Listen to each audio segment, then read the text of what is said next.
November 1943. The wind howling across the concrete at the Rechlin Test Center isn't just cold, it's biting. It cuts through the thickest wool coats of the ground crews.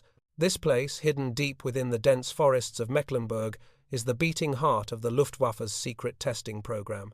It is here that the German Empire tests its Wunderwaffe, its wonder weapons. Standing alone on the tarmac is Werner Lerche. To the uninitiated, he looks like just another officer in a leather flight jacket. But Lerche is a scientist of the air.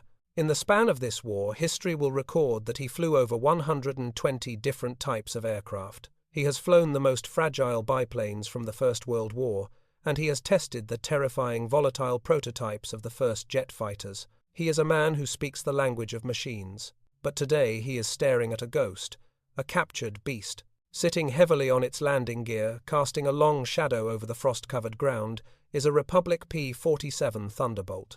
To the German mechanics shivering nearby, this machine is a joke. They point at it and laugh.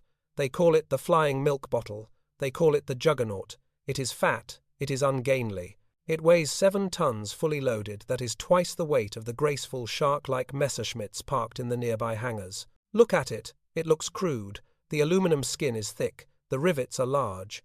To the German eye obsessed with elegance and aerodynamics, this doesn't look like an airplane. It looks like it was welded together by a company that makes refrigerators, not precision weapons. It is the antithesis of German design. But Lerche doesn't laugh.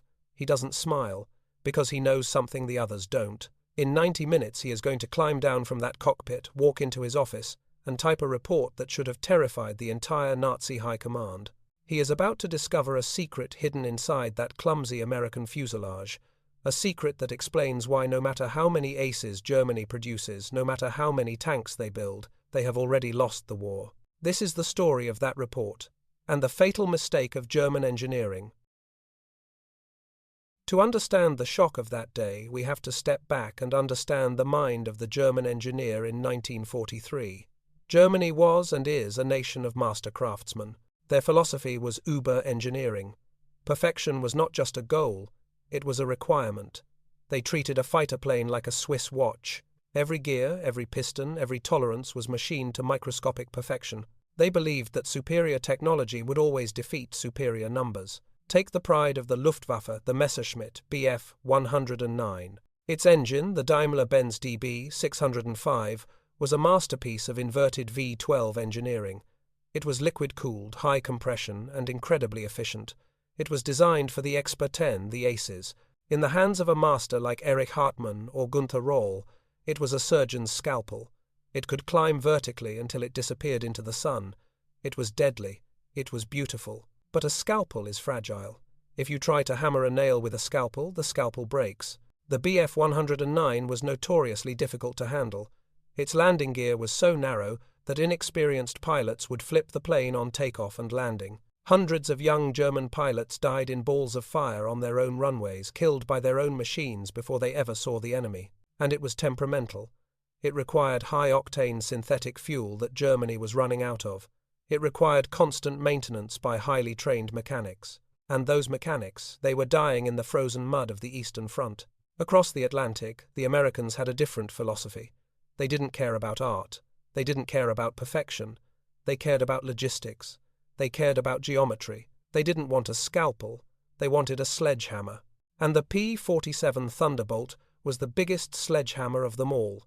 When Lerche first approached it, he noted the construction. It wasn't elegant.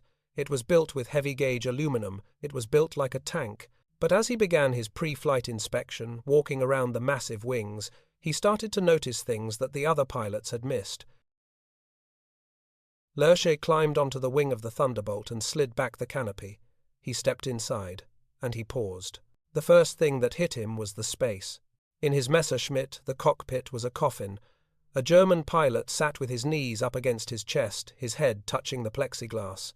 It was claustrophobic. He couldn't turn around to check his 6 o'clock without straining his neck. It was physically exhausting just to sit in it. The vibration, the noise, the cramped quarters, it wore a man down. But the P-47. It was like sitting in an armchair. The seat was wide and heavily padded. The controls were spaced out. You could stretch your legs. You could breathe. Why does this matter? Why waste precious weight on comfort? Because a tired pilot makes mistakes. A comfortable pilot can fly an 8-hour escort mission to Berlin and still have the energy to fight his way home. This was the first lesson in American engineering, the human factor. Then Lerche looked at the instruments. And this is where the genius of American mass production really shined. Look at the gauges. German instruments were precise scientific tools. They displayed raw numbers, 80 degrees Celsius, 1.4 atmospheres of pressure. The pilot had to memorize the correct numbers for every phase of flight. Under stress in combat with bullets tearing through the fuselage, remembering those numbers takes brain power. It takes mental energy. The Americans, they painted lines on the glass. Green meant go. Red meant stop.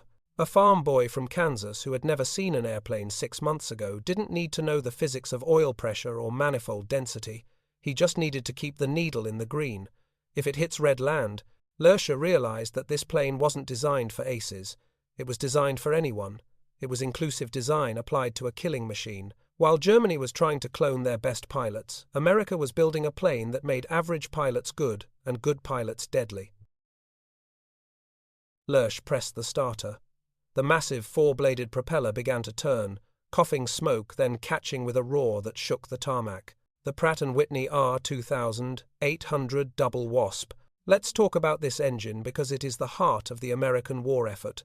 2,000 horsepower, 18 cylinders arranged in 2 radial rows. It was the most powerful aircraft engine in the world at that time, and here lay the biggest difference between the two nations. The German engines were liquid-cooled. They relied on a complex system of radiators, pumps, hoses, and coolant fluid to keep the engine from melting. It was a fragile system.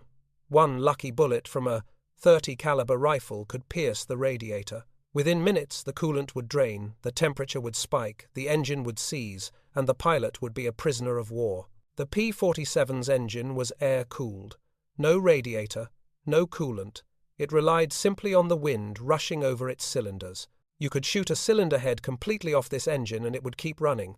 You could blow a hole through the piston and the other 17 cylinders would drag the plane home. It would cough, it would spit oil, it would shake, but it would bring you home. As Lerche taxied to the runway, he noted something else in his memoirs. The engine runs with a smoothness that is uncanny. Despite its size, the engine didn't vibrate like the overworked German power plants. It hummed with the confidence of infinite supply chains.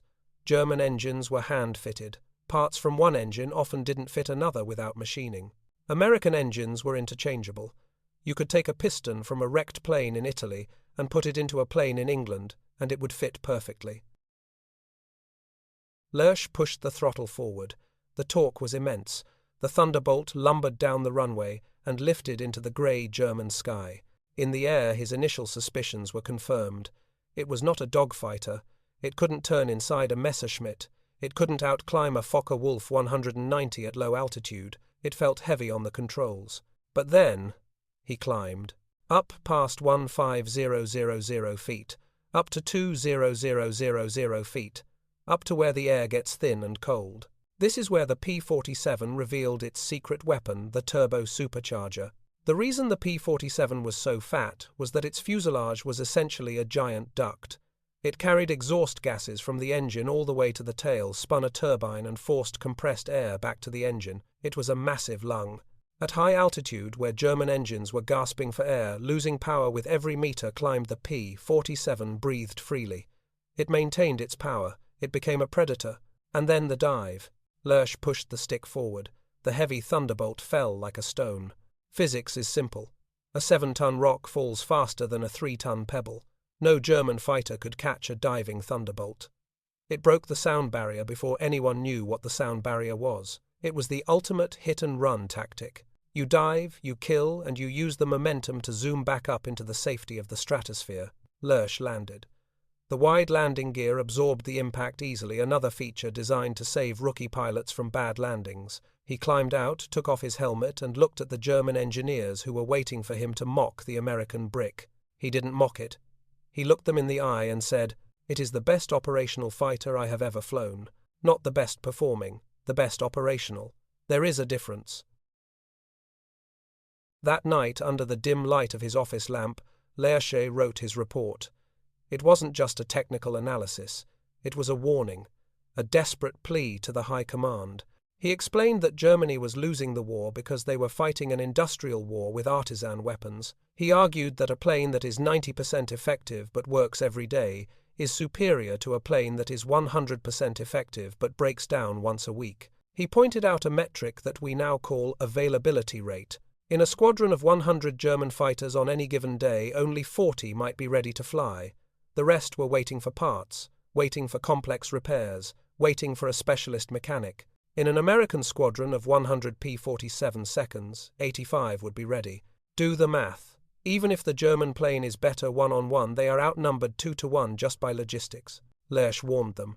He told them to simplify. He told them to focus on reliability. But the report was filed away. It was stamped Geheim Secret and thrown into a cabinet. The Nazi ideology couldn't accept that their superior engineering was actually a strategic weakness. They doubled down on complexity. They built the Me-262 jet, a miracle of technology that was even more unreliable, even more fragile. And so, the Luftwaffe died. Not because they lacked courage, not because they lacked skill, but because they ran out of machines that worked. By 1944, there were 15600 P-47 Thunderbolts built. They were everywhere. They swarmed the skies over Europe. They didn't just shoot down planes. They strafed trains. They blew up tanks. They destroyed the very infrastructure of the Reich. They were rugged. They were reliable. They ground the Luftwaffe into dust through sheer relentless presence. Werner Lerche survived the war. He lived to see the world transformed by the very industrial power he had warned about. His forgotten report remains one of the most insightful documents of the war. It teaches us a lesson that is still true today, from software engineering to military procurement.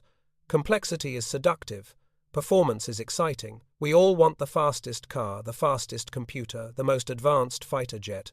But in the long run, in the grinding reality of conflict and crisis, reliability is the only statistic that truly matters. You cannot win a fight if you cannot show up.